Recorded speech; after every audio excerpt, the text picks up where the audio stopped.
taorian'ny krizy lavareny dia mila voly Madagasikara ahatratrarana ny fanaharenana. Taorian'ny fanadidina no tanterahan'ny mpikambana teo anivon'ny filan-kevitra ambony tetezamita sy ny loholon'ny Madagasikara teo aloha dia vola amina miliara $, no ilaina amin'ny fanaharenana amin'ny pirenena. Mila $2 miliara Amerikanina farafahakeliny Madagasikara ahafahana manarina ny toe-karena sy ny sosialy araka nambaran'ny profesora Ralson Roger mpahay toe-karena sady mpikambana teo anivon'ny filan-kevitra ambony tetezamita sy ny loholon'ny Madagasikara teo aloha. Nandalo krizy nandritra ny 5 taona i Madagasikara ary mila ny fanohanana goavana avy amin'ny firenena namana. Fiandra hoe antsika niala tamina krizy 5 taona tonga dia afaka hanarina ny avy hatrany vetivety eo ena planina be goavana izy io. Izay no ataoko hoe raisina zany Madagasikara hoe tany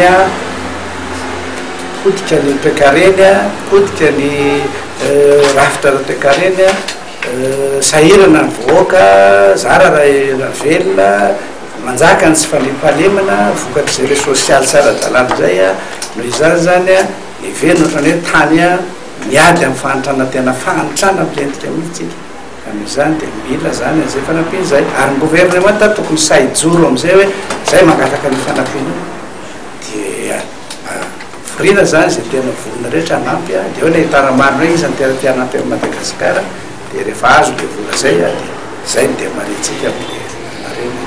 Ny fanovana ifotony no fototra tokony haingana amin'ny fampandrosoana maritra Madagasikara hoy ny ACS.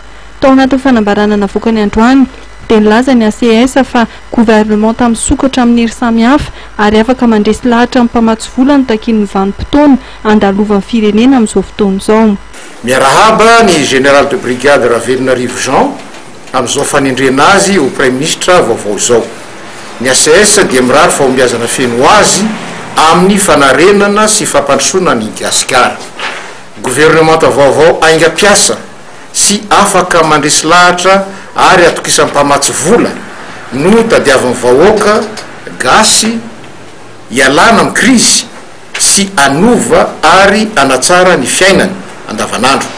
Noho izany tokony hafainganana ny voalohany fametrahana plan d'urgence de redressement nature izay ilana famatsina arabola amina $1 miliara.